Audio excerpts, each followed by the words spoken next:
25 years of independent and fearless journalism. Hello, and thank you for joining us from wherever you are. We're coming to you live from our studios in Kokomlemle on digital address GA0992539.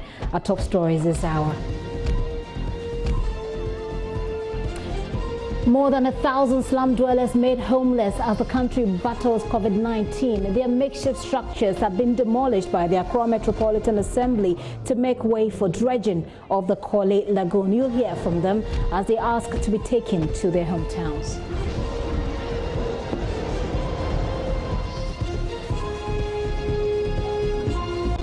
And also a disease that's killing faster than COVID-19. It's called cerebrospinal meningitis. It has killed 40 people in the Upper West region as the region recorded more than 200 cases.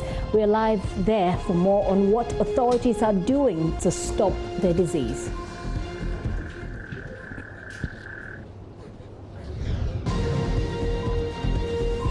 And on Frontline today, we hear more personalized stories of doctors will be some of whom work at designated COVID-19 centers as they share changes in their living patterns in the wake of COVID-19 and how they keep motivated on the job to save lives knowing they can easily be infected. Those are top stories this hour. My name is Gifty Andopia. You can reach us and be a part of our conversation if you WhatsApp us on 0540109009. You can also reach us on our social media platforms. This is The Pulse. Please be my guest.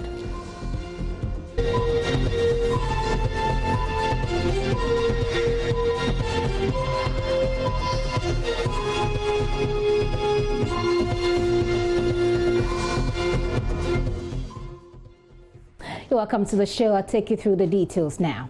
Now, they've been told to stay at home and face up to 10 years. Will also be made to pay a fine of up to 12,000 Ghana cedis if they violate the lockdown order. This afternoon, more than 1,000 residents in Old Fadama are without a home after their buildings were destroyed in a demolition exercise. The Accra Metropolitan Assembly joined forces with the Ministry of Sanitation and the AMA to pave way for the dredging of the Korle Lagoon by bringing down those structures that they live in. This is happening at a time when some cases of COVID-19 have been confirmed in and around this particular community, with many said to be exposed to positive cases. So which home do they go to when they hear government's campaign #stay at home? We'll speak to the Slum Union of Ghana shortly on what the way forward is. First, though, Parker Wilson, who visited the community today, has joined me in the studio as he introduces to you some of the things he's been hearing from the people. Parker, it's good to have you this afternoon. Let's start with what you saw the moment you got there, the first thing that you saw. A state of despair for the slum dwellers. And, of course, the wooden structures which served as their accommodation were reduced to rubble, and some of them were just trying to pick the plywood up. I don't know where they were taking it to. Some of the landlords were very upset that that is the only business that they do, and for now we are in the lockdown period. They have nowhere to go, and this is what has happened to them. So let's take a look at the visuals we're putting on the screen, Parker. This is what this place looks like at the moment. And these are the kind of structures that people live in. Wooden structures that people live in. And Gibson, let me tell you that this structure, for example, almost about 10 people are in the structure. Well, then certainly you could say this is some sort of a good thing, because 10 people in this tiny structure, that's dangerous. It's actually not a good thing, because now they'll be compelled to move into the other wooden structures, other smaller structures as well, and probably have more than 10 people in a particular so tiny that is structure. The concern they are raising. That is the major concern that the slum dwellers were raising, that at the time we are fighting COVID-19 and asking them to stay home. Now you've closed all borders, no vehicles are applying on the road. I mean, intercity is not working, and so they can't go back to their hometown. Now you are asking them to you are evicting them from their wooden structures. And they're not happy with it. What did they say exactly? I spoke to some of them. Let's listen to the one I spoke to. Over 1,000 slum dwellers here at Old Fadama have been rendered homeless. Now, this is because the Assembly and the Sanitation Ministry is carrying out the dredging of the Korle Lagoon. And JoyNews understands that the reason why the over 800 wooden structures which serves as accommodation for the slum dwellers have been demolished is because they want to pave way for the dredging exercise. Now, just behind me is the earth moving equipment, the Sultan, the Kole Lagoon. They have heaped sand where the tipper trucks will come and convey the sand. A lot of them, including nursing mothers, children, are loitering. They are stranded.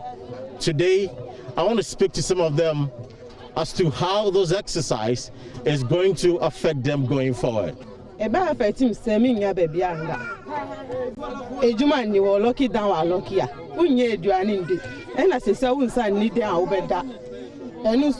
see, almost Argentina, we had it. Yes, sir. Say, I look at the idea. I can say, you were dab on Tantum Beckham. I call him some Tutum Beckham. Or one Eddie Malaria, but honestly, I can say. Until Domu and warm, and a second one. Concom Omun Buet saying, Omun Checky, a cry. Maybe say Omu to me, Balloon Bay and Passa, I dear Omuyan, and you question Omuyan, and no Omuyan. Until Omuya, almost no more, no faster, Omu can say, any day, any papa. Say a moment to Omu down with them. I had to enjoy and Fataso Mumbu Hanumaya. Say, yeah, they are here, no be a quena, no be uncle no crew. Because they are never be a better, who da want to be a bear. Until Mumbi a quena and inquire crew. Right, so essentially what she's saying is that, I mean, government should apply human face to this demolition exercise. And first of all, they wouldn't have anywhere to sleep. They will be stranded, of course, at night. Mosquitoes will bite their kids. She has about 8-month-old kid just behind her, and it's a worrying situation for her. And as a matter of fact, she says that government actually erred in demolishing their structures. There's another woman here that I want to speak to briefly. She also has a child. Madam, Pacho, I'm 9 months. 9 months. Pacho. You will die, no? They say, over a day. Sabantin and better, knife and better. Mini baby, I'm quite miniabusa for the hour has it.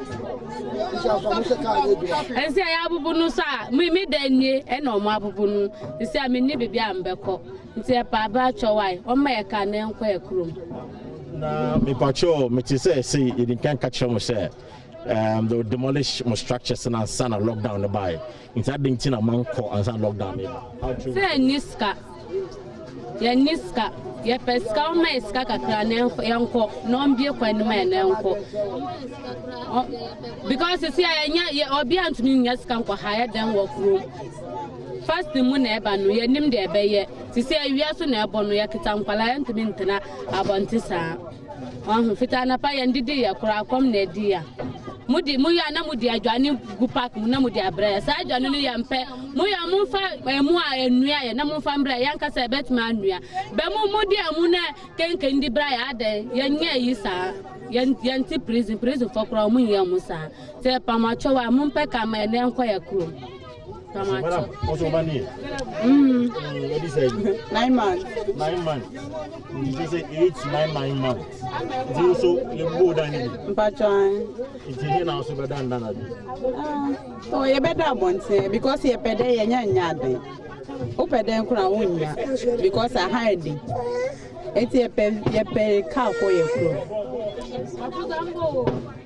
Right, so these are stranded mothers who are here at Old Fadama. Essentially, they are saying that government should make available transportation for them to go back to their home region.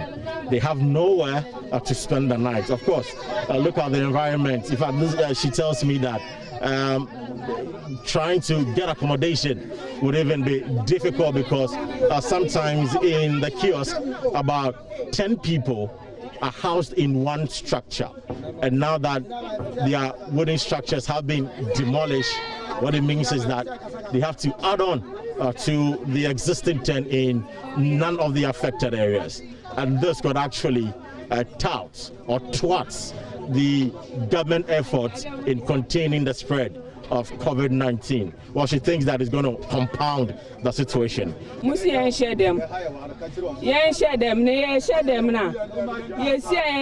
Be a good juma. Yet if you must share them to say, you're fair, your man. Now, it is only if I'm and son and pessimistic. Says, to me, Dahanuma. Now, Mom will bet to try one to me, banner me down for me down my fine mamma. Now, but you're how many months pregnant? Mrs. Yaka Cramble, they see me here more. I see. They see I'm able to 90 minutes. Madam, I walk come to see me who says, I ain't fine better. I say, see, I so much coin here, I be corn off. Meeting on me, I can't corn off. Me, a dance soon, me, a dance soon. This is anything. Well, she's a pregnant woman, almost due for delivery, and she's asking if she's in labor right now, what's going to happen to her, and that what has happened to her is quite unfortunate. She's here with her husband, and they've demolished their structure. Now, as a pregnant woman, she doesn't know what to do, and she's asking government to come and assist them, at least if not provide a vehicle for her to go back to Bolga, at least provide a temporary structure as to serve as an accommodation for her, because she's almost due for delivery. So here at Old Fadama, this is the situation for a number of the affected individuals, a number of the mothers and the nurses, the husbands, all that. It's going to affect them, and these are the concerns they have raised. For JoyNews, I am Chrissy Parker Wilson, reporting from Old Fadama. So what are your thoughts? I mean, this is a very dicey situation. This is a time where everybody is being asked to stay at home to contain the spread of COVID-19. But they said that this action was necessary so that they can dredge the Korle Lagoon. And we all know the meaning of dredging the Korle Lagoon. It creates a lot of flooding in these areas, and we've lost lives because of that. So what does government do? What do you expect government to do? Let's hear from you on that number right there on your screen. Send us a WhatsApp message. Do not call the line. Send us a WhatsApp message on what your thoughts are as far as this story is concerned. I still have Parker here in the studio. So Parker, have we had any response, official response from the AMA? Not yet.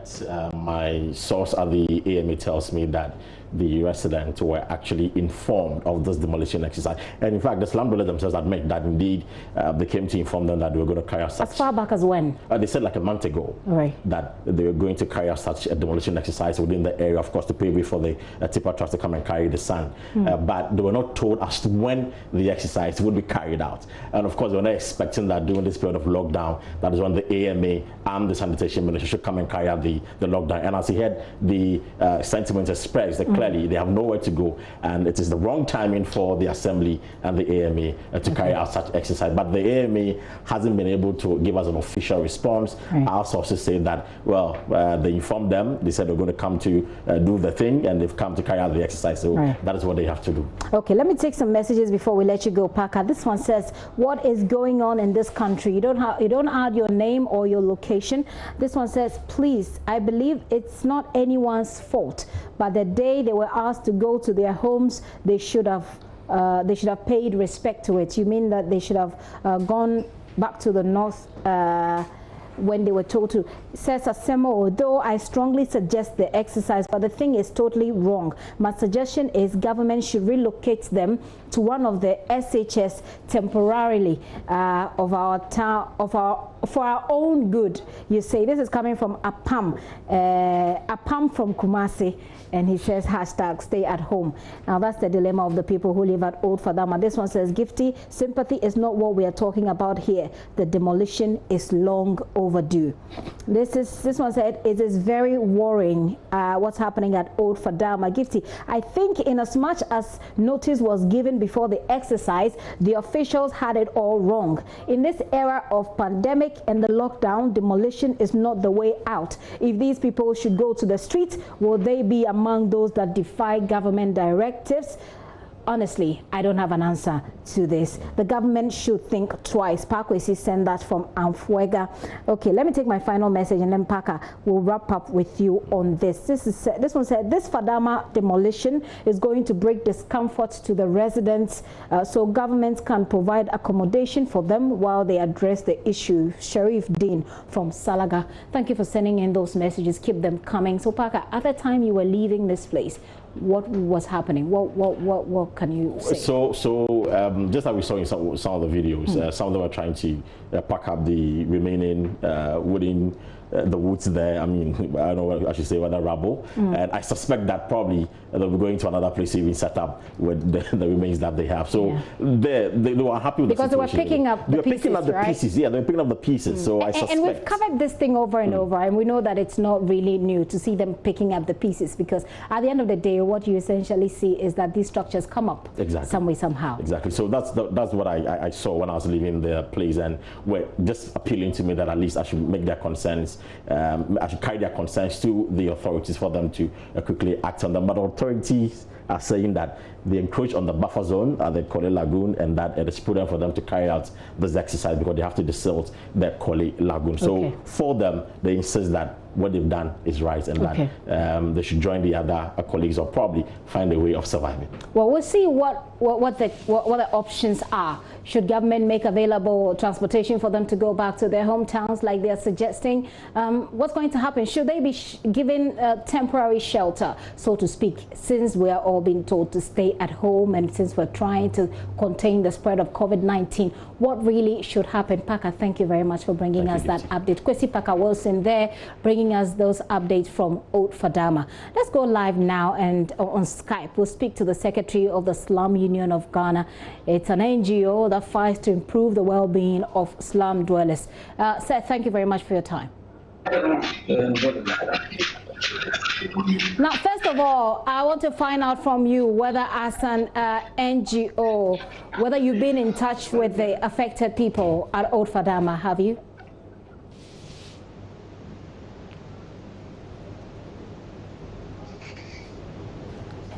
Hello? Yes, do you hear me, sir? Yes, I asked if you've been in touch with those who have been affected. Hello?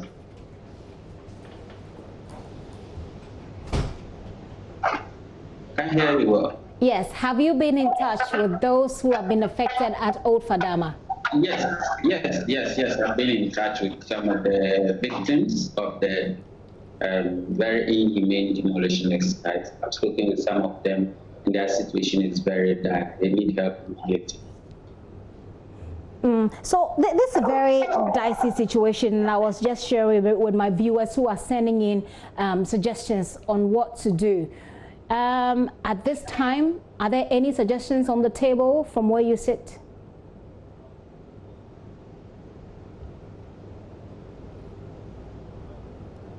Hello, Abdallah. Okay, so we're talking to Abdallah Al-Hassan, who is a secretary for an association that fights for the well-being of slum dwellers. And the story is that over 1,000 slum dwellers have been made homeless at Old Fadama because their makeshift structures have been pulled down so that the Kole Lagoon can be dredged. And this, we're told, is an exercise that was built to happen already. The people there have been given about a month or above notice, and so they know what was happening. But then the situation now is that everybody is being asked to stay at home. Where do they stay if their makeshift structures have been destroyed? Now, those that we've spoken to are asking to be transported back to the north because at this moment, all borders have been shut. Transportation to that far is not allowed. Let's go back. I have Al-Hassan back on the line. Hello, Abdallah. I was asking what options you are considering at the moment on the table for what's happening. So we are saying that the government should immediately come around and then try to find out how many people are affected, and then they will come up with solutions, such as those who are ready to go back to the north, they should then give them an exemption in this lockdown so they can move. And then those who cannot go anywhere, they should be given alternative decent accommodations for now, at least for the period of the lockdown. Okay. I mean, sounds like something that's workable, but have you been in touch with the authorities? Do they agree with this? Yes, so the AMA authorities who are working there, we try to talk to them, but they are not willing to talk to us. They claim they are doing their work and are not ready to speak to anybody. It's unfortunate. This is how it always happens. When they come, they are not willing to speak to anybody. They just go to demolish and go. So let's talk about this evening. What's going to happen? We're told, I mean, our correspondent that came this afternoon tells us that you could see a very tiny kiosk. And in that particular kiosk, you have about 10 people living there. Now, obviously, that's not good. But the fear is that now that those kiosks have been demolished, these people are then going to add up to others who are in similar kiosks. So if you have 10, for example, you're going to have about 15. So actually, initially when the social distancing protocol was announced, some of us raised these issues, but it was ignored. These recommendations largely are implemented somewhere else, but not in Old Fadama. In Old Fadama, it's practically impossible to practice this social distance protocol unless we come in and help the people living there. And instead of helping them now, we have even worsened their situation. We have demolished the few houses they have, and now people will now share with others. That means that they are going to even increase the numbers in their rooms. And that's quite unfortunate in this particular time where we want to, implement this social distancing protocol to fight the COVID-19 pandemic. What do you see? What do you foresee, I should say, is going to happen this evening when it's time to sleep? My fear is that if the unfortunate happens and the virus gets into the area, then we'll see very alarming rate of infection. And this thing should be considered a national emergency. The state should come in immediately and provide.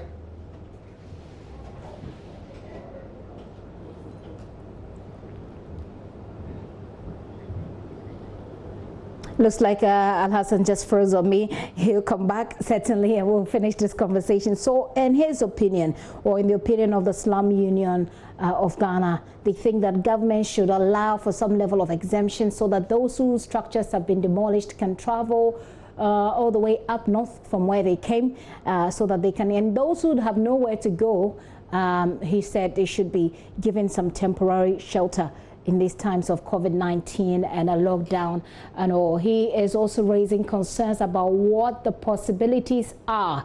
That if one person, now the possibility includes a lot more people being crammed up in small, little, tiny structures.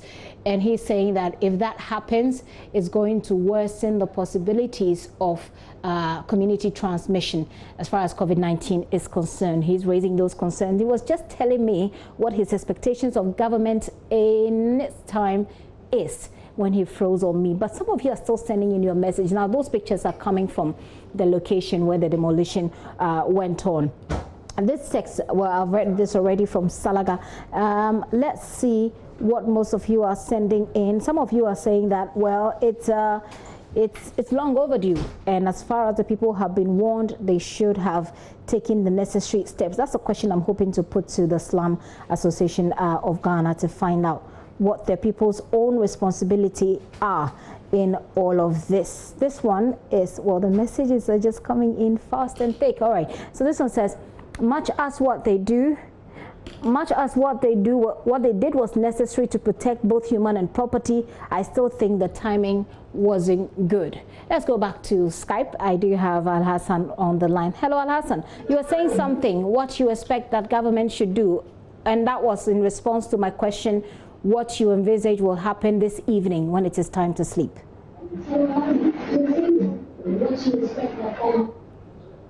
I expect the government officials, if they are truly serious on fighting the COVID-19 pandemic, they should move in immediately and make sure we understand how many numbers are involved, how many people are affected, and then we try to find alternative accommodations for them. Those who want to move back to the north, they should be given an exemption in this lockdown situation so they can go back.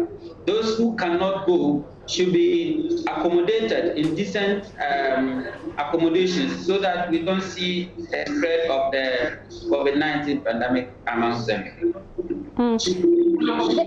Before I wrap up, there's one thing I just want to bring to your attention. Someone just texted this to me. He said that sympathy is not what we're talking about here. The demolition is long overdue. He says he's asking us to go to the adjoining schools to this area, Old Fadama, and he says we will be shocked at what we will see and what the presence of these quarters have done to the adjoining Ayalolo schools and classrooms. Defecation galore. The land they occupied was meant for water catchment area for mainland Accra. The occupancy of the portion of land is what causes regular floods that hit Accra anytime the rains come down heavily. This demolition is long overdue. How do you respond to people who have this position? Who's making such ridiculous claims? I didn't hear that. Go ahead, I'm listening. Please, who is? That's a texter. Someone just texted us. That's ignorant about the area. He doesn't know the place. First of all, you have to cross a river. You have to cross a river, and then you walk some distance. You have to walk some distance before you get to the Ayalolo school. The Ayalolo school is still okay. There is nothing wrong with it. The people of Old Fadama are not the only people attending school at the Ayalolo school. There are many other residents of Jamestown and other communities that are attending school at Ayalolo. There's no problem at Ayalolo. The people there haven't done anything. Secondly, the person is claiming what? That the people are sitting on what? Waterways or what? Yes. I didn't get that. That's not true. Again, the person doesn't know the area. Because if you get there, you realize that the waterway is big enough. No one can build his house on that river, the Odo River. And the Kole Lagoon, nobody can build his house on it. You can't even get close. It's not that easy. So obviously, the person doesn't know the area. It's not true. Alhassan Ibn Abdallah, I'll say a very big thanks to you. This is a story that's still developing. Well, I'm sure we may have to come back to you. We would do so when it becomes necessary. He is the General Secretary or Secretary for Slum Union of Ghana. Their job is to fight. It's to fight for persons who live in slum areas or slum dwellers, I should say. So the story exactly is that Old Fadama, structures at Old Fadama have been demolished. We've been hoping and expecting to hear from the AMA and the Sanitation Ministry that carried out that activity to get more responses from them. We haven't.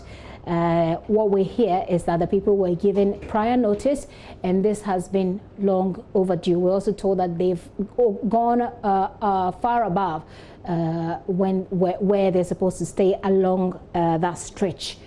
We'll get more as and when it is made available. This is still The Pulse with me, Gifty and Doc P. I'll be right back after this. Do stay with us.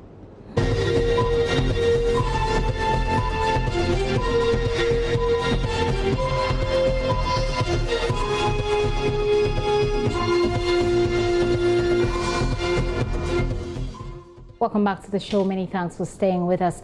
Now, the Accra Metropolitan Assembly is to engage tailors within local assemblies to make nose masks more accessible. That's according to Mayor Mohammed Ni Ejaisoa. The AMA today launched its official distribution of 10,000 nose masks under the new Wear Your Mask campaign. PSA Nanaya Osafo has details in this report. We at the Accra Metropolitan Assembly have produced over 10,000 nose masks to be shared in the city. And we want to go around and share it to people in our communities and our markets and all these places.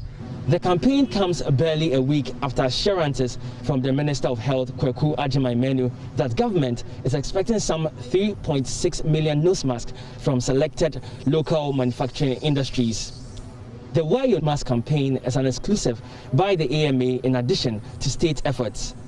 Residents from Latebiokoshi, Jamestown, and many other areas, traders, and residents within communities are to expect more of this fight against coronavirus. Mayor of Accra, Mohammed Ni Ejaisoa, also announced that local tailors will be recruited to help make more nose masks within the environs of Accra. We'll be working closely with other assemblies within the Greater Accra metropolitan area, especially within the restricted assemblies area, so that we will encourage everyone also to do so. And all assemblies could use some limited resources that they have to start producing and engage the services of the dressmakers and the tailors in our communities so that they can also make some money. It does not, you don't need an industrial machine or a big company to sew some of these things.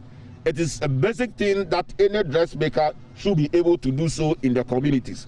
And we are also encouraging philanthropists, corporate bodies, and all organizations as well, also that have any resource, to channel some of their resources into the production of nose masks. He told JoyNews that details of costing will be made known in due time. In the end, we will render our account to the people, because that cannot be done under the guise of COVID-19, no accountability. Assistant Director for Trashy Bags, a recycling company, Elvis Aboliwa, said his outfit also made a few contributions to the project. We've not been making face masks, but obviously we have the capacity, we have the factory there, and we are not doing what we were doing before. So we just decided to start making face masks to help with this. So when the mayor mentioned that, we said, yes, starting with our own country, Ghana here, we can be a big contribution. So the minimum production that we just kick-started and then had was 200 face masks, which we donated for the purpose of the launch of this program. So wear your mask. The AMA is embarking on that campaign. We all support it. Wear your mask if you can. Stay at home, most importantly, and let's all fight COVID-19. Well, as this disease continues to spread across the globe, many countries are having to rely on local skills to fight it.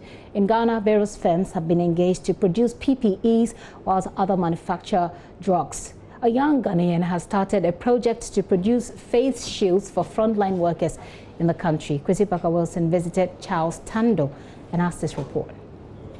All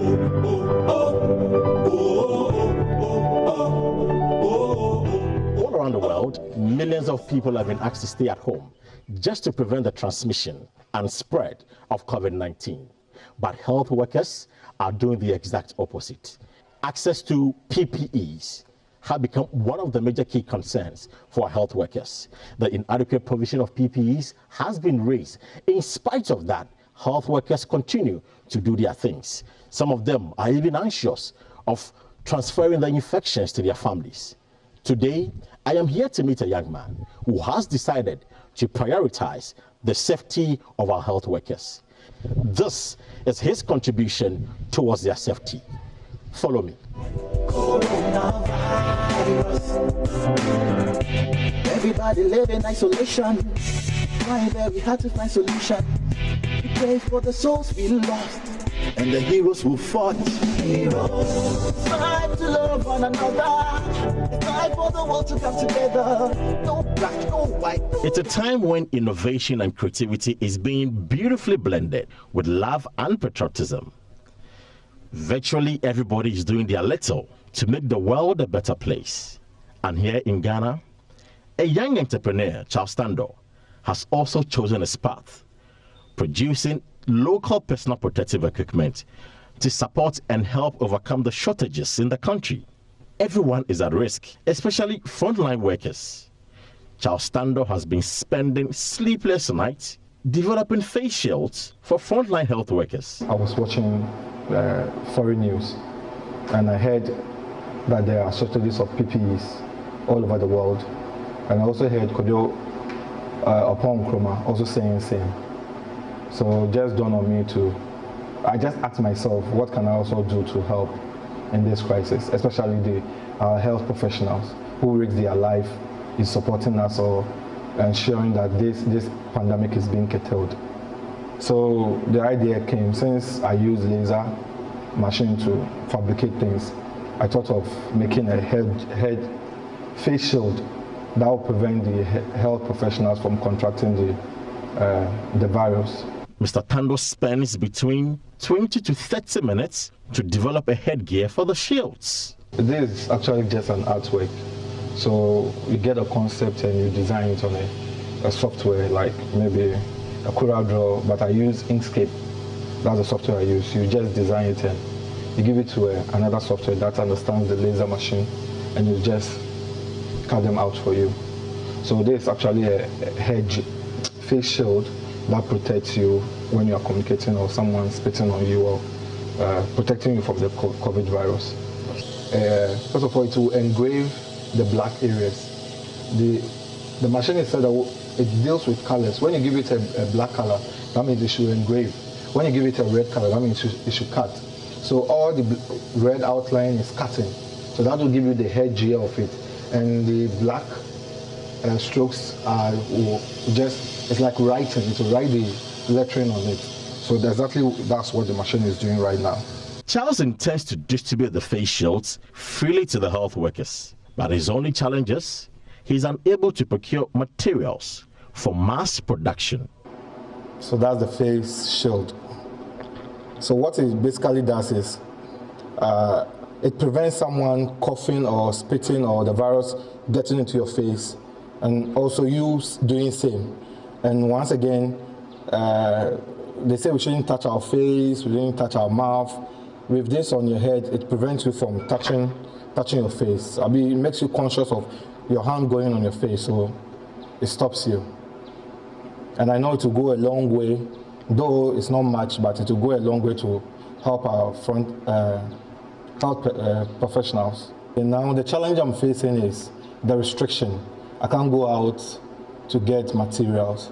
So I wish that the government can provide me with these materials. That's the 3mm acrylic and the PVC sheet. It's just these two materials that I need. I have the machine myself. I have the artwork that I can produce this in large quantity for free for our health professionals. There you have it. Here I have my headgear and my face shield protecting me. And you can see Charles also, he has his on. And of course, this is what he's been doing to support our frontline workers, that is the health professionals, prioritizing their safety and to ensure that they also keep safe whilst they manage the whole process and help the ordinary Ghanaian from contracting the virus. And of course, for those who are recovering too as well. And as you can see, when I cough, I think, okay, so I think that it will contain the cough and also the saliva as well, wouldn't spread to the other partner or whoever I'm communicating to. So that's what he's done, and once the government will assist him get the materials to produce more and give it to our health professionals. This is what he wants to do to support in the fight against COVID-19. Please, as we continue to fight against COVID-19, please stay home, wash your hands regularly. I am Kwesi Pakawelsen, reporting for JoyNews here at Amahia in Accra.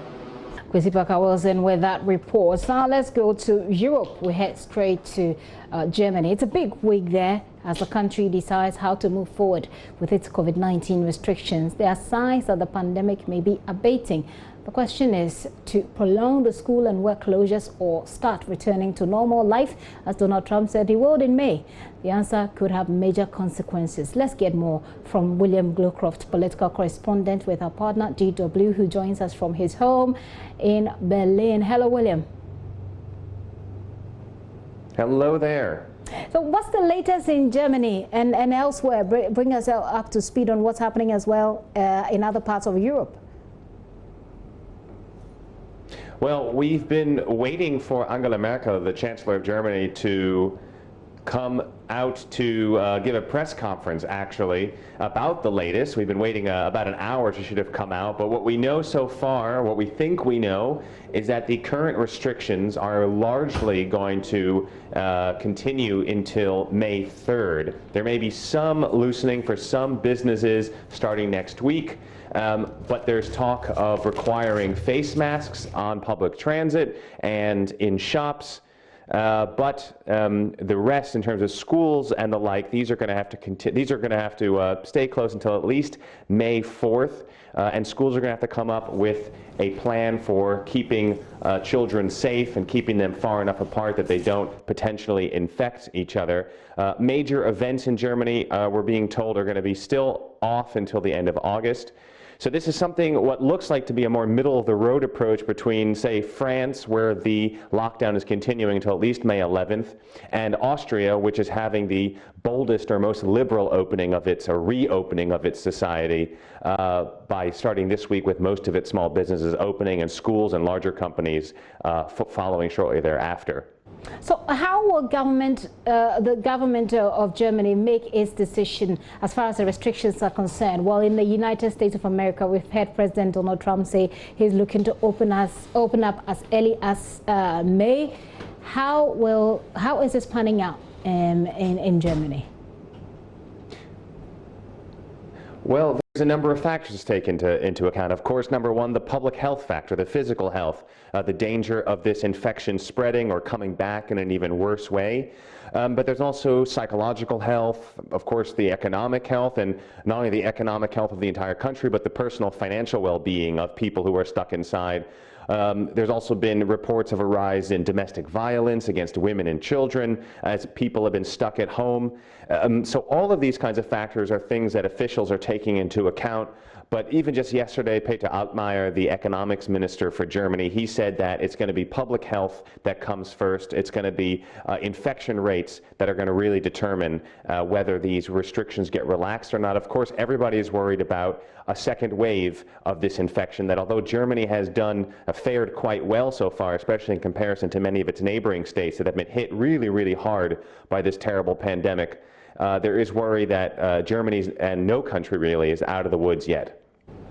And so what are the risks if governments should decide one way or the other? I mean, the options available to them, what are the risks associated with them? Well, of course, if you keep the restrictions in place, you're going to look at continue major hits to the economy. Just today, the economy ministry came out with information, no surprise, that Germany is indeed in a recession. And of course, as I mentioned, all of the psychological and financial and social well-being effects by keeping people at home, by keeping people socially distant from one another, that takes its toll on people. And of course, the risks, the other side, the risks of easing up on the restrictions, that's quite clear. Letting people out and about, first of all, you have to basically trust people that they're going to maintain social distancing, that they're going to continue to be safe, that even if they go into a shop or if things start to open up, that they're going to be taking certain precautions. It's very hard to enforce, and that could really risk a second wave of this infection. And also, officials are very worried about the medical system, the healthcare system being able to hold up and maintain its level of care with this pandemic. So far, German hospitals and the healthcare system have been doing very well in comparison to other countries. The intensive care sector of the healthcare system is not under strain. There is capacity there, but there is fear that that could very quickly change if this kind of restriction or lifting of restrictions is not done correctly. Interesting. So we see you're reporting from your home, but then the restrictions in Germany are not necessarily as stringent, I should say, perhaps, as it is over here. What happens if you have to go to work? Do you have to carry an ID, as we do here in Ghana? That is not the case in Germany. First of all, it's important to note that Germany is a very decentralized and federal system. So Angela Merkel doesn't just snap her fingers and make decisions and things happen. It very much has to happen with the agreement of all 16 states in Germany, with the leaders of those states. And of course, Angela Merkel's cabinet plays an important role as well. So there's not been the full a formal lockdown that we've seen in France, in Spain, and Italy. It's been more of a highly recommended one. People have been encouraged to stay home, but of course, if you have to go to work, you are able to go to work. There's been no need for special IDs or permissions, but still very much the recommendation. And in fact, for example, here in Berlin, the police are enforcing any kind of breaking of rules, people mingling together when they shouldn't. Just one extreme example: over the weekend, police charged 34 people for gathering in a small apartment that was rented specifically for a 16-year-old's birthday, including the mother and the daughter, the birthday girl herself. They are both in a bit of legal trouble now for violating the social distancing rules here in Berlin. Oh, that's sad. That's sad. But people should learn to stick to the rules. William, thank you so much for that update. We certainly will come to you sometime this week before the week ends. William Glowcroft is political correspondent with our partners, DW, joining us all the way from Berlin, broadcasting from home. So we're back. We're hoping to reach out also to the UK to find out what the latest there is. We know the last time we spoke that we heard that Ghana's head of mission there, Papa Owusu-Ankrumah, was not very well, had also been taken down by COVID-19. We'll get some updates on that. We'll also find out what really is happening in the UK. But back here, Information Minister Kojo Oppong-Nkrumah is asking foreign nationals who are stuck here in Ghana to get in touch with their missions for assistance. Some travelers who came into the country before the close of the nation's borders are calling on government to support them. One of them, who returned from Liberia in February to visit family, now has to rely on friends to survive. But speaking on News Desk, the Information Minister said government is assisting foreign missions here in Ghana to evacuate their citizens. Foreign missions that have had occasion to approach government, that they have organized flights to evacuate their foreign nationals from the Ghanaian jurisdiction, have been assisted by government to have special protocols by which charter flights are organized, and therefore they're able to evacuate their citizens from within the Ghanaian jurisdiction at this time when our borders, as are the borders of many other countries in the world, are closed. If the Liberian embassy, for instance, is offering any such service, because this Liberian we spoke to is finding it difficult to even get in touch with the embassy. It's a state-to-state arrangement. At this stage, if the Liberian government intends to evacuate its citizens, they will make a representation to the government of Ghana through the Ministry of Foreign Affairs. It will be considered, as has been done for other governments, and the necessary exemptions given for the charter aircraft that they are organizing to evacuate their citizens from the Ghanaian jurisdiction. And so for all persons in the condition of William we spoke to, who are, for want of a better word, stranded here in Ghana and would like to return, how can they get out of the country, basically? Well, generally, citizens are advised when you travel into another country to register with your embassy and to be in touch with your embassy, so that in times such as this, state-to-state assistance as is being organized can be availed to you. So, as is being done by many other countries, because we are not at this stage dealing with specific individuals, once these embassies of these countries reach out to us that they have an embodiment of citizens who they want to evacuate, then necessary protocols will be extended to them. Let's take a break. We'll be back shortly.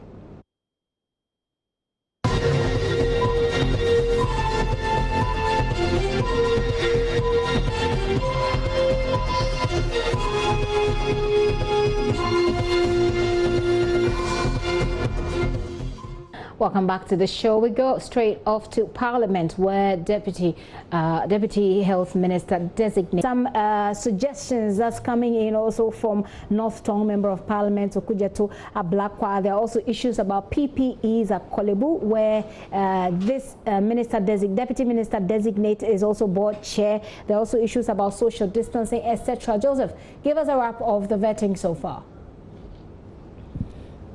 Okay, I can't hear you.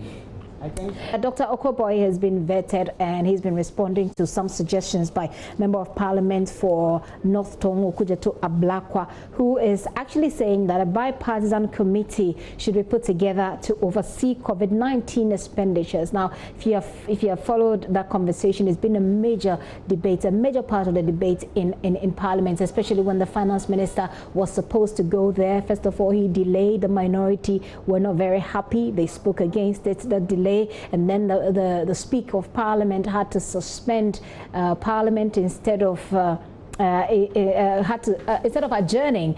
That also brought its own issues. Well, today there is a suggestion that a bipartisan committee should be put together to oversee COVID-19 expenditures. It looks like I have Joseph back on there.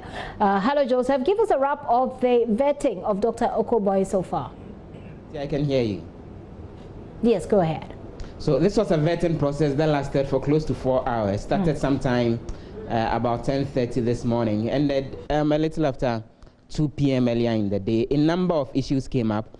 I could say emphatically that more than 90% of the conversation focused on COVID-19. You know, he is an appointee to the Ministry of Health as a deputy minister, and usually the focus is on a wide range of issues as far as the ministry he is going to serve in is concerned. But today, more than 90% of the issues actually focused on COVID-19, except that there were a few questions having to do with the National Health Insurance Scheme and whether the scheme is in good shape, which he responded to and said that he thought that was the case and that more effort to be made to improve upon the scheme.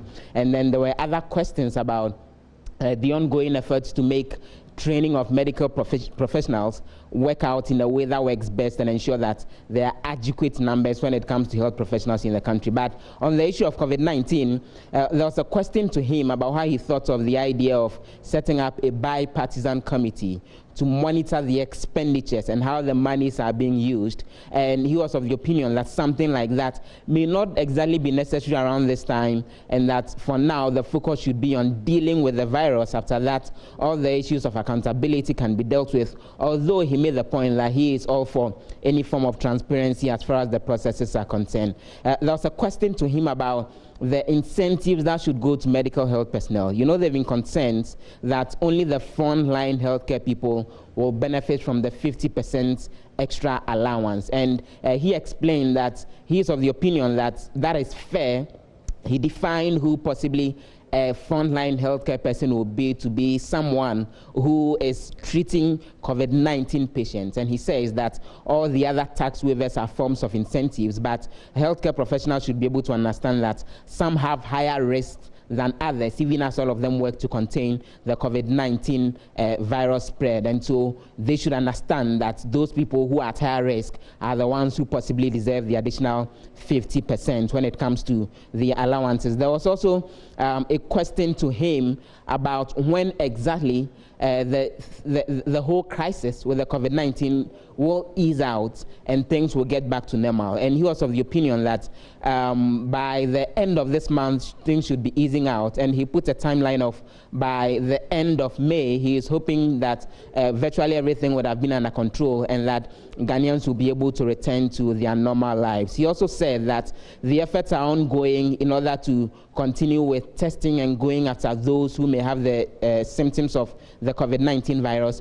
He gave an explanation that with regards to the decision not to engage in a national lockdown, the data is being monitored very, very critically. And that when you pay attention to the graph, in terms of when you do the subtraction of those who have been affected and you subtract those who are recovering and those who are expected to recover, when you look at the picture from that level, it's not as alarming as sometimes the impression is created, with the numbers increasingly going up. And that's how come he's confident that the decision to undertake a partial lockdown is actually in good order and would help the nation deal with the situation going forward. He also responded to questions about how come food is being cooked and delivered to individuals instead of them being given dried food in order for them to go cook. And he was the opinion that there are some people in this country who don't cook food, and that those people, if you give them rice and you give them tomato and you give them fish, they probably will ask for gas and ask for fire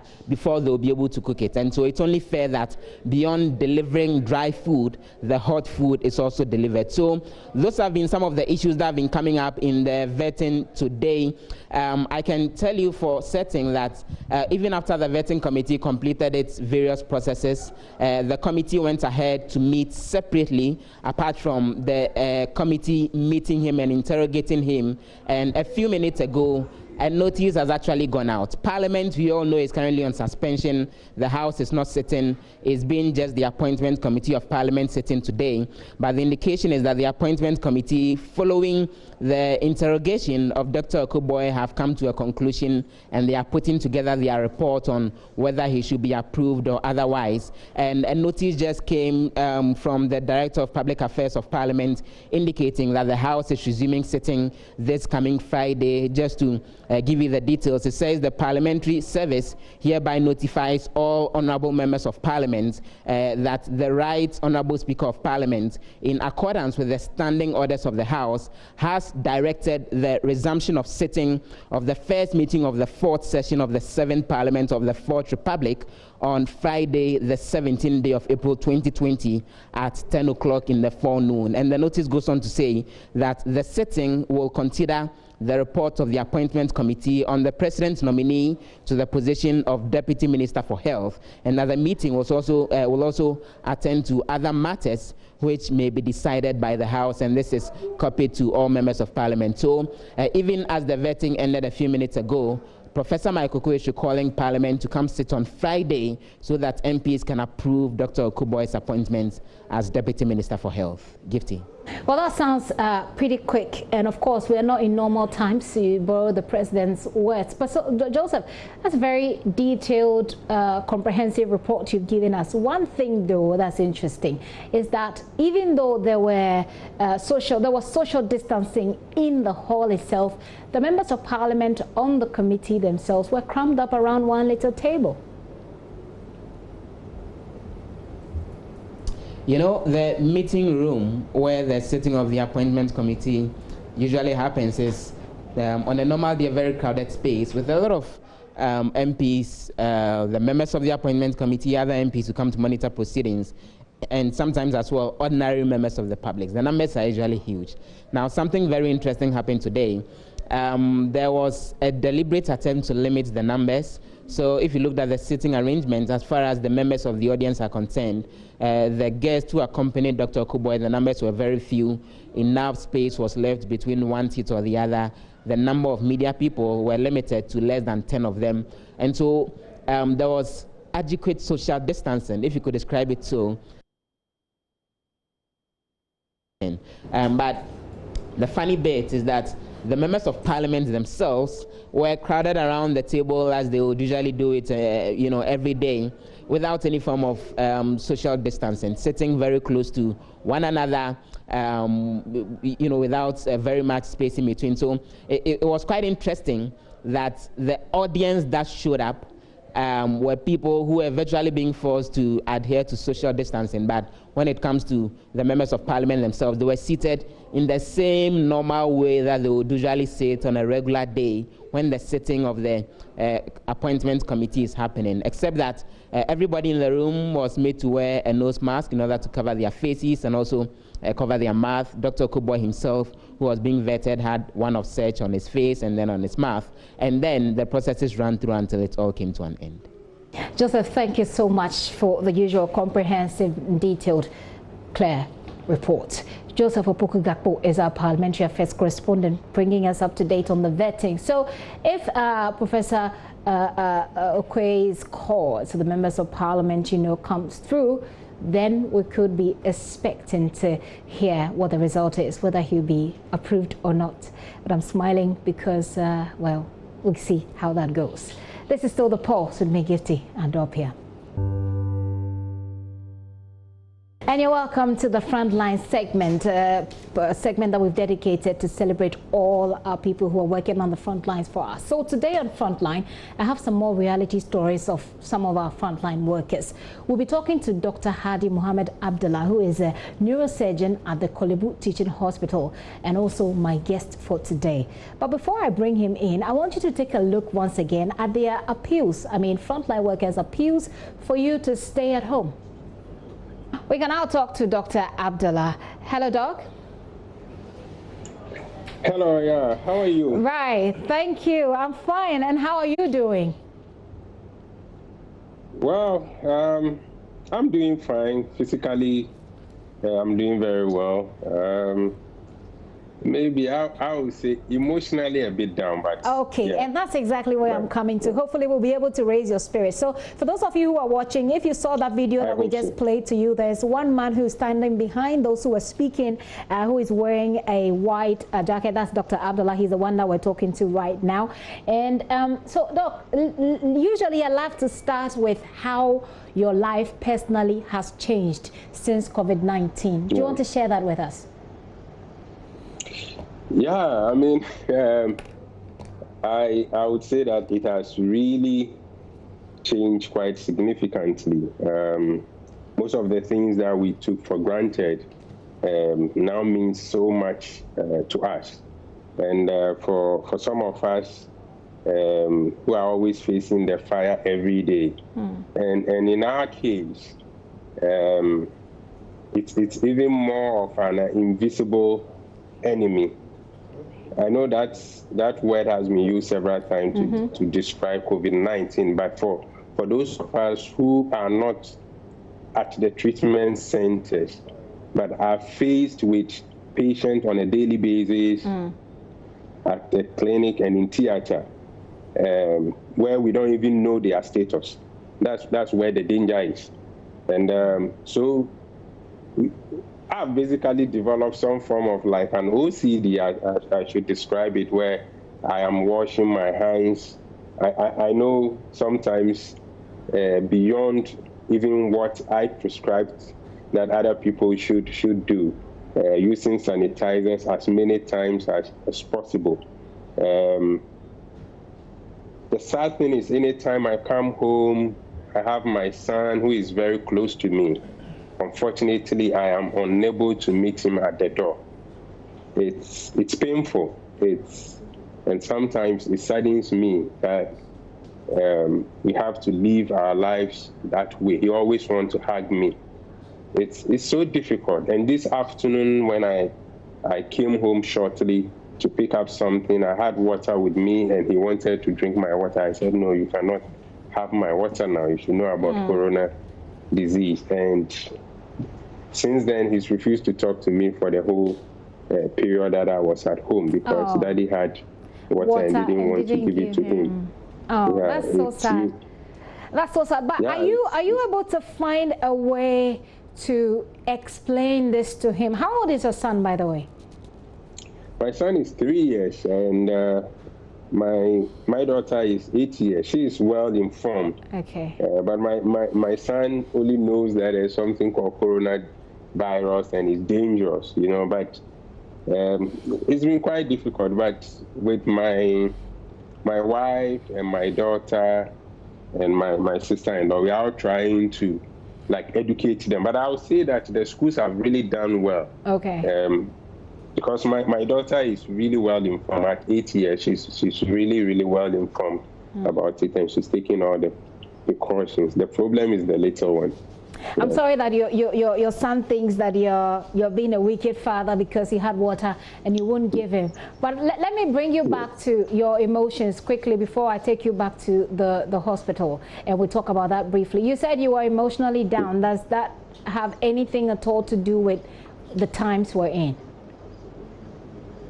Yeah, I mean, you know, I'm somebody who likes to exercise, play football, and I'm unable to do that. And sometimes when I'm driving home alone, the loneliness, how quiet the environment appears to be. Yeah. You know, you feel like there's a dark cloud around the world, and we are not able to live our normal lives, you know. But there are also times that I say, look, I can be exposed to anybody with this virus without knowing, because I'm still going to the emergency to see patients.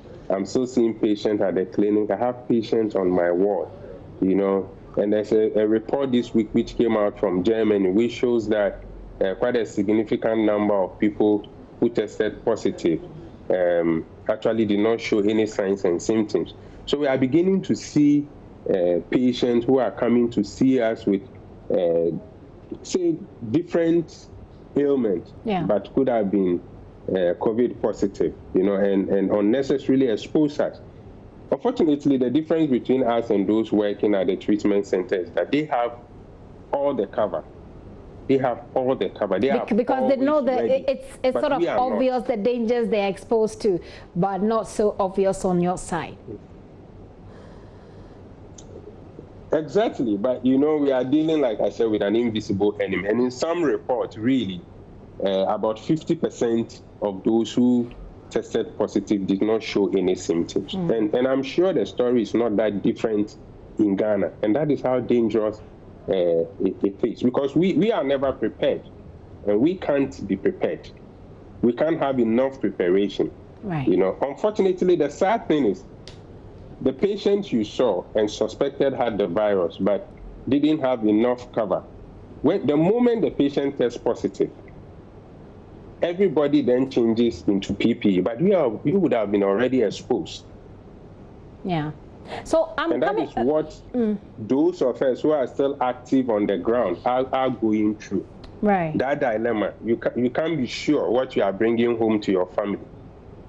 Yeah, and I've spoken to a number of doctors, nurses who say the same thing that you have said to us today. And hopefully segments like this, as we have created here on this show on Joy News, will, you know, light up your spirit a bit. I mean, I have children who are wishing people like you well and saying that don't stop what you're doing. We're here, we support you, we love you. And so we hope that those things will lift your spirit up. But let's look at the challenges that you've had to deal with. I think you've highlighted some of that in what you said already. But when it comes to the provision of PPEs for people who are in the hospital, who are not necessarily working directly with those who have coronavirus, what is your report from where you sit? From where I sit, I think that those people have been neglected. They have been really neglected. You know, I on my own decided that I was going to buy my own face masks and PPE. So I bought my own N95, which I encourage my junior colleagues to do the same, because nobody really identified us as a risk group. So we were not provided with the PPEs. So you had to buy it on your own. But we've had nurses and doctors testing positive in the very hospital that I work in.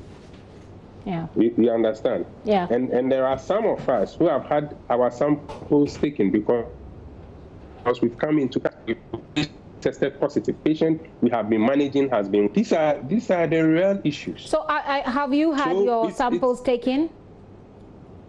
Yes, I've had my samples taken. All my colleagues have had their samples taken. You know, and the danger is that some of us work in a highly specialized areas. That when we have just a single exposure, the whole unit may have to be closed down. I'm a neurosurgeon.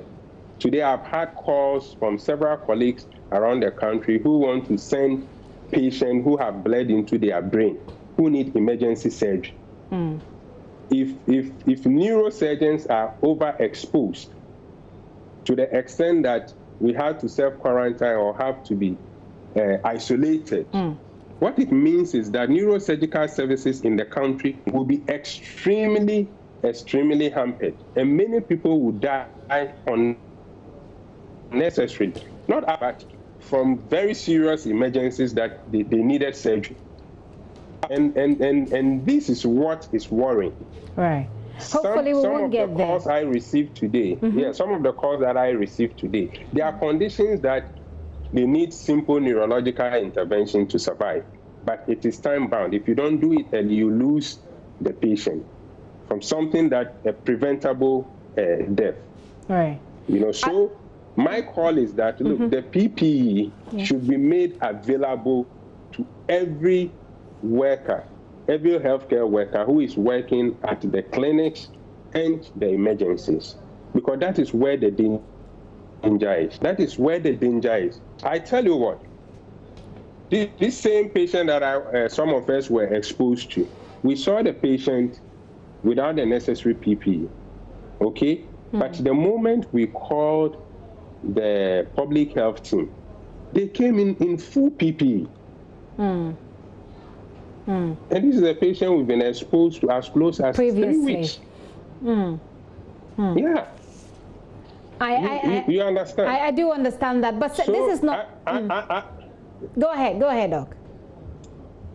Yeah, I know. I don't want to belabor the point. I've heard people talk about it, but we just have to pray that none of us came positive. I'm hopeful that your results will come. To do. I'm hopeful that your results will come. If we don't take the issue, if we don't take the issue of the PPE very seriously for workers like us, we're going to have lots of healthcare workers getting exposed. They will be going home with the viruses and will be silently infecting the communities without knowing. There are healthcare workers who are being picked from our various hospitals in public transport every day. Every day we have nurses, doctors sitting in the Ayalolo bus. We don't know which nurse is affected. But for the fact that they work in hospital and are not at the treatment centers, they are not getting enough protection. And that is where the danger is, because if any of them get infected, they are still going to the communities. That is the danger. Right. So I'll take your very final words. But before that, I just want to remind people. I mean, this video has been going around. I just want to remind people of who you are, and then I'll take your final words. So take a look at Dr. Abdullah's humble appeal for you to stay home so we can contain this virus. Let's wrap this conversation. Like I said, every now and then we'll be able to come back to you and find out how you're doing, how your other colleagues are doing, and certainly we'll keep an open eye and ear for that report, which I believe will be negative. But Doc, let's take your very final words as we go off from here. Yeah. Can I speak in Hausa again, or maybe I can speak in English? You can speak in Hausa, and just for me, you can translate it for me if you can make it brief. Okay. Yawa ina na roko kamar yadda ka san ciwon coronavirus ko COVID-19 yanzu ciwo nan na gari ya alitudu ma duka an samu mutane da ke da wannan ciwo yankuri ina roƙon ku a bari zuwa masalaki ana sallan jama'a a bari wannan in ka je wani buta kuma na nan da ka yi alwala da shi ka yi kokari so ka wanke hannunka da ruwa sannan ka taba wannan buta sannan ina roƙar yawanmu da ke nima da mamobi da ashama da nungwazungu da zonganinmu duka ina roƙon ku ciwon ga gaskiya ciwon nan ina nan cikin garin nan and yara na mutuwa da ciwon ga manya na mutuwa da ciwon kowa ya yi mutu. And what I said is I'm appealing to my people from the various zongos, including like my Muslim brothers and sisters, and that they should desist from congregational prayer, which has been banned. And the fact that I am aware that people are still even praying in congregation at home, which is not good. And there's a typical kettle that we use for ablution called buta, which several people can use at a time. I'm appealing, if you have one at home, just know that this virus is real. And as much as possible, we should wash our hands with soap before touching the kettle to start our prayers. Our ablution. And when you finish, you should do same. And if possible, we should avoid using it at all and can use tap water, or you can buy sachet water and let somebody pour it for you whilst you perform the ablution. I think actually you can hold it yourself whilst you perform the ablution. I've lived in the problem is that everybody uses it, so if you hold it, you can easily infect it. No, so I mean holding the water yourself, holding the water, the sachet water. Yes. The sachet water that you can hold it yourself. Yeah, exactly, I've lived in the Zongo before, so I understand how it works. But look, I'm hopeful that we've been able to uplift your spirit a bit in these very hard times. Thank you. We hope that At you least can. You made me laugh very loud. That's good. So I hope that you can spread this positive energy across to your other colleagues. Some of those who have come into direct contact with this COVID-19 case that we're talking about. And keep your spirits up. We are hopeful that the results will come negative. And even if it is positive, it is still not the end of the road. Thank you so much. Yeah. We've been talking to Dr. Hadi Mohammed Abdallah. He is a neurosurgeon at the Kolebu Teaching Hospital, who has been my guest for today. Very insightful things he has said to us. He has a special appeal to the Zongo communities. He's saying that if you have a buta at home, you can use that and not share with others, and that try as much as possible not to congregate, because there he's hearing that people are still congregating in the various places of worship. I hope that has gone down well as we all stay at home. So as I wrap up on Frontline, let's focus on the University of Ghana Medical Center, which is one of the designated facilities for treatment of COVID-19 patients. And I start with this young health professional who misses hugging his children and had to be frank with his family about the uncertainties of his return time home. For him, it's a time when you can't get too close to other people, especially as a health worker, even if it's your family or people you love the most. It's kind of a little stressful, though. I mean, you get home, you have to remove your clothes literally outside and do your hand washing, wash your hands before you can get into the house.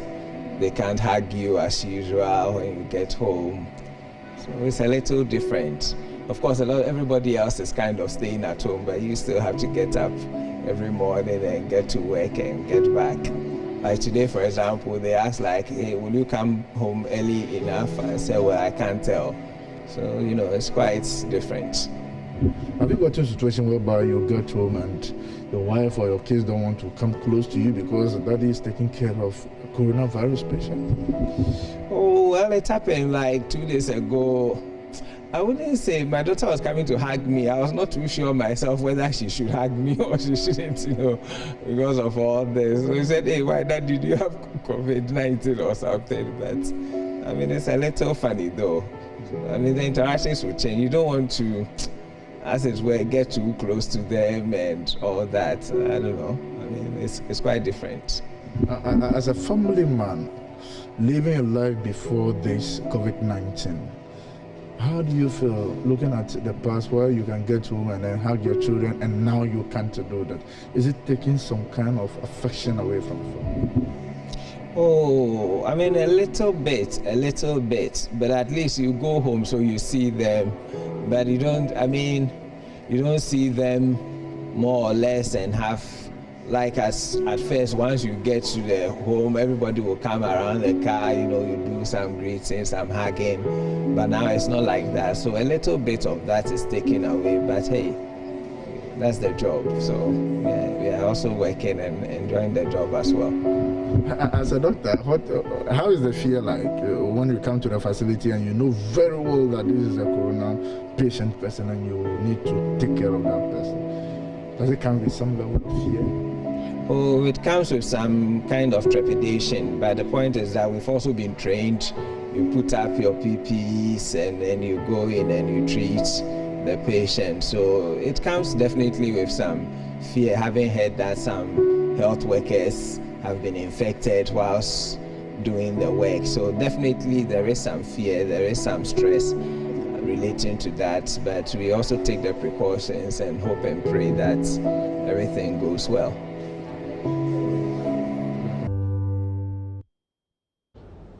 That's been your front line for today. And for all of those of you who are working out there, security operatives, well, those of you even in the media, my colleagues, all of us, we say we celebrate you and we congratulate you for the work you're doing, putting your lives on the line for this and for all of us. Now, away from Frontline, we look at another deadly disease that's killing people even faster.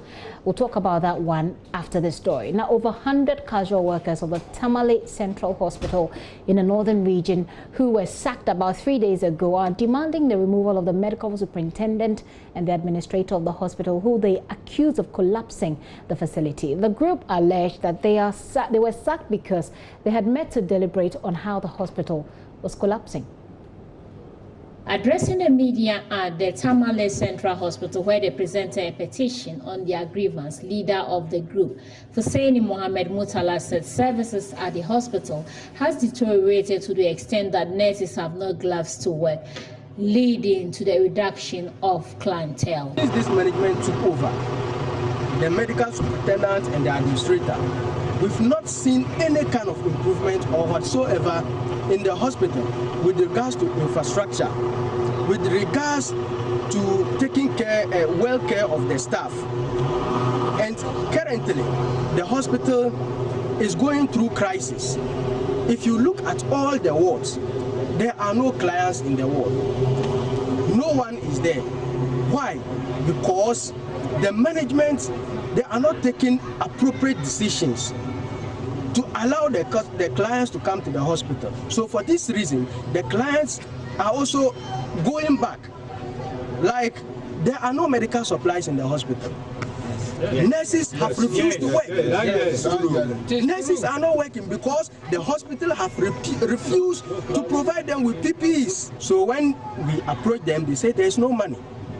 But we realize that insurance have been paying, and for the past years, we've been generating a lot of revenue from non-insured clients. He appealed to the government to replace the current management with a team which can revamp the hospital, adding that if need arises, they will be forced to chase the current management out of office. We are concerned people who want to see the hospital prosper, because the hospital is serving the entire northern region.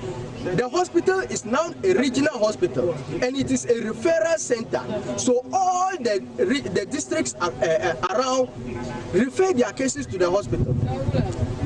So we want to see the hospital grow. We want to see the hospital restored back to its former state. That is our concern. So we are calling on government to look into our issue, to intervene, so that this management, they will be sacked, so that new people who can manage the hospital properly should be brought in. Our plea is that we are calling on the regional health director. Please, transfer this man immediately before he collapses the hospital to the core, because the hospital is already down. People can No. If the need arise, we will chase him out of the hospital. If the need arise, because we demand that this hospital be restored to its former glory. But medical superintendent of the hospital, Muhammad Mbenwaya, has denied all the allegations. He said they were sacked because of the low patronage due to the COVID-19 pandemic. The reality is that, when you have people in a group, some are there that will not listen, irrespective of what you say. Because the reality is that some of them cannot see why we say we cannot have money to pay them for the period that this pandemic is going on. And the reality is that you have all seen the OPD. People who used to have OPD attendance at 300 plus. Now we hardly even get 20 people. What are we going to send to health insurance to reimburse us so that we pay them? And remember, out of what they are going to reimburse us, drug money is there, consumables money is there. You have water, electricity. When there's no electricity, we have to fuel the generator, everything out of the small amount that we are having. So it depends on the management. If they understand, we never said we are sacking people. If we were sacking, then we would have sacked everybody. But we remove some salient one, like theater, we have some people who are claiming. In records, we have some people who are going to do, and we said, because if 20 people are going to come, records alone, they are about over 8. Is all the 8 going to be there when you have only 2 or 3 patients? It doesn't work. Hospital has to be managed, and the small resources have to be managed prudently. Martina Fowler reports. She joins me online from the northern region. Hello, Martina. Hello, Gissy. Martina, is there a background to the story that we should know to help us make? I didn't get that. Is there a background to the story that should help us make sense of it better? Martina? Yes, Gissy. Do you hear me? Yes, I can hear you. Right, so I'm asking if there is a particular background to what is happening at the Tamale hospital, which will help us make sense of this story better.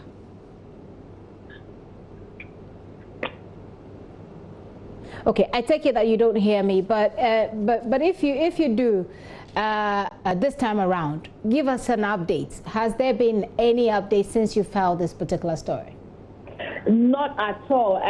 I spoke to one of the those who were tasked this afternoon, and he says that they are yet to have a meeting, and then they can come out with something. And so these people who have been laid off, the response you got from the hospital was that it was temporary. Do they have? The medical superintendent says that because of the COVID-19, people are not coming to the hospital, and so they have had to deal with the low patronage from over 300 patients coming in daily. They have had to deal with just about 20 each day, and so it didn't make sense to keep all of them there. Okay. They needed to manage resources in a way so that the hospital doesn't go and collapse, as he said. And so he says, for instance, the theater like this has several workers. Some had to go. The files department has about 8. And he says that it doesn't make sense to keep all of them when maybe 3 people are coming in for just files. Right. And so these are some of the reasons he gave as to why they have had to lay them off. Have you been able to make contact with Regional Health Directorate? Has this story come to their attention at all, Martina? We have tried. I've tried a couple of times to speak to the Regional Health Director, but he would not pick any call. And I will also try to reach the Regional Minister to see if this has come to his attention as well. I have not had response from any of these calls because none of them really picked my call. Right. We'll still keep our eyes on that. Martina, thank you for that report. Martina Bugreed there, our Northern Regional Correspondent, with that update. Now, we'll stay up north. This time we're going towards the Upper West. 3 more people have died from cerebrospinal meningitis, CSM, bringing the total number of victims to 40. The number of confirmed cases also shot up from 247 to 258. Upper West Regional Minister Dr. Hafiz bin Sali disclosed this at a press conference in Wa, from where our correspondent Rafiq Salam, who sat through the press conference, reports. A visible worried Upper West Regional Minister opens up to the media on the COVID-19 pandemic and cerebrospinal meningitis, CSM. The letter has claimed 40 lives in one of Ghana's poverty-stricken areas, a figure which is far more than the fatalities recorded in Ghana's COVID-19 pandemic. As from 1st January 2020 to 12 April 2020, the cumulative suspected cases of meningitis stood at 258, of which 40 persons died. The case fatality of meningitis in the region is pegged at 15.5%, which Dr. bin Sali described as unacceptable. I am happy to announce that the government, World Health Organization, and other donors have sent down the following logistics to help combat meningitis in the region. 1. 7,500 vials of ceftriaxone. 2. 1,100 infusions. 3. 5 packs of Pastorex. 540 vials of ceftriaxone from philanthropists. I am therefore assuring you that there are enough drugs to help manage and test meningitis cases. The press conference comes amid growing criticism of the region's handling of the COVID-19 pandemic, labeling the leadership as not proactive in release of results of new cases. He explained that it is not a dereliction of duty, as many of the criticisms suggested.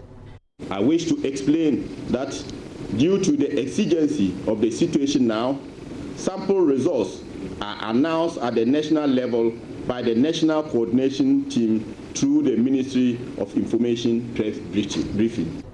Dr. Binsali then turned his attention to the new 6 confirmed COVID-19 cases in the region. Of the 6 new confirmed cases, 5 of them returned to Ghana over 3 weeks ago from South Africa, Nigeria, United Kingdom, Germany, and Australia. In other words, they entered the country before our borders were closed to persons traveling from other countries. The 6th person is an indigenous one. The person returned from the western region of Ghana to the upper west region. Therefore, as of 12 April 2020, these new cases have shot up upper west regional figures as follows. Total confirmed cases 7. Total number of deaths 0. Total number of suspected cases 56. Total number of sample collected 33. Quarantine travelers 2. Number of travelers screened 2,731. Travelers on manifest 14. He also spoke about the first case that was confirmed in the region on March 27 and the stigma attached to persons with the disease. The first confirmed case is responding positively to treatment. The new cases are also being managed by the health authorities, and none is in critical condition as at now. Reporting for JoyNews, Rafiq Salam. Wow. Rafiq, this is a very devastating situation, I believe, given that COVID-19 is also a part of the things to worry about. How do people react? People in the region react to this? How are they taking all this? The people of the Upper West region, I would say, it's a double agony. For them, the health professionals are doing a dual battle, fighting COVID-19 and also trying to fight the cerebrospinal meningitis, CSM. So they are scared to the marrow as regards to what is really happening. And here in the Upper West region, their thinking is that CSM is more a killer than COVID-19 because Upper West 40 deaths, and compared to the whole country, COVID-19 only 8 deaths. Has there been any updates since the regional minister organized that press conference to give you information? Last Sunday, the figures that we had were like 37 deaths and also 247 confirmed cases. And then yesterday was the update, what transpired. So we are into week 10, starting from 1st January up to now. So the update that we had was that 3 more deaths has been added, making it 40. And also the number of confirmed cases are now risen from 247 to 258. What the health authorities are telling us that they have medicine for meningitis A, 135, and then also pneumococcal. But what they don't have is a new strain which they are dealing with, which is called the serotype X, where they don't have vaccine for it. And then according to the Upper West Regional Director of the Ghana Health Service, they don't have a vaccine for the serotype X, and that's what they are battling with at the moment.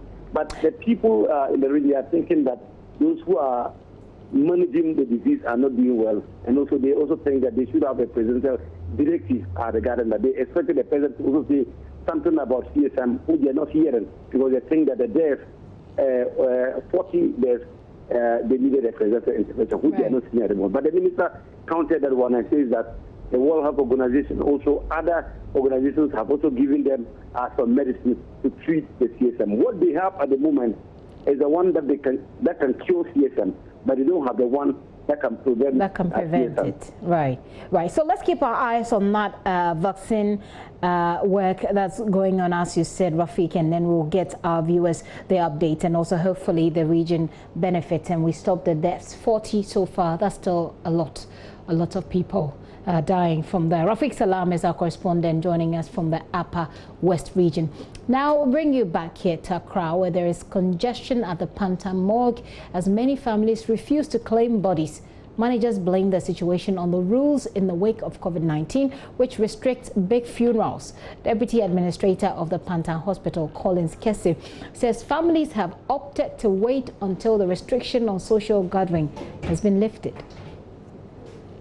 I think after the president's announcement, what I can say is that there has been little activity at our morgue in terms of people coming for their bodies. Of course, as for death, people continue to die, so the number of bodies coming in has not changed. So what has happened now is that the morgue is currently full. I learned that this morning some people are coming for their bodies. That will help us free space for taking on bodies again. But at the moment, the number of people coming for their bodies, that number has gone down. So,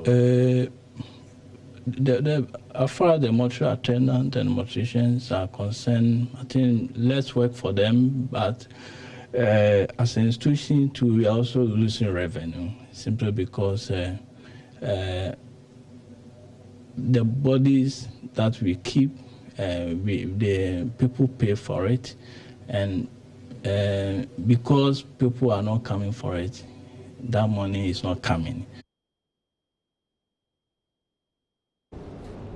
Now, it is a team set up to support the nation's efforts in the fight against the pandemic. Leading members of the opposition NDC's COVID-19 team have made key proposals, including the setting up of more testing centers to reduce waiting time, but questions the total abandonment of previous plans in place to fight situations like these. In an interview with JoyNews, former Health Minister Alex Segbefia and former Chief of Staff Prosper Bani, who were both part of Ghana's Ebola preventive team, have been assessing the nation's fight against COVID-19 pandemic. I think that one major difference is the lack of continuity of what was started. Okay. When Ebola came, we have had no experience, at least in the Fourth Republic, of anything of that nature. And in Ghana. So when it came into the three countries in West Africa, we were compelled to put in certain measures. We had an interministerial committee immediately formed. We put together a plan that had to do with education of people. We had a plan for the training of personnel. And then we had a plan for the building of infrastructure to cope. And we actually set up a permanent team. Even after Ebola left, we had a permanent team in place with a plan to ensure that we augment. We should always have a certain number of spare PPEs in place. Okay. There should have been further building of isolation centers, because we had started the one in Tema. We finished the one also in Tamale, and we were working on the one in Kumasi. We were talking to a group who were responsible. We're going to come and build further isolation centers, bring some ambulances, and also give us some helicopters. But they mentioned drones, and the moment we put drones in there, we were compelled to send it to national security for clearance, because drones can be used for many other things. All this was for free as well. So we had to look at it closely. And then we lost the election, and it was just handed over to the new government. None of this has been followed through. So what you then had was, the moment it came through this time, people had to go and dust the books off again and start looking at what had been in place, which was not continued. The training of personnel, which have been on a regular basis, every 6 months, every year, people should do a drill as if you have it. Was not done, has never been done. Okay. We had expertise because we had sent 40-something people to Liberia and Sierra Leone to help. So the advantage of their expertise and experience, how to put on the equipment, how to take it off, they should have become trainers. All these plans were there. They do not appear. But we were quick on our feet to act. And indeed, we got experts' advice from inside and outside. we had an operational command team, not a coordination team. An operational command team was established, which involved all sectors that mattered in Ebola. It was not only the health-related issues. And I can see government today was a little bit too late in bringing in everybody. Okay. Indeed, in our first command structure, the media was part of it. In my previous interviews about 2 weeks ago, I called on the media to change.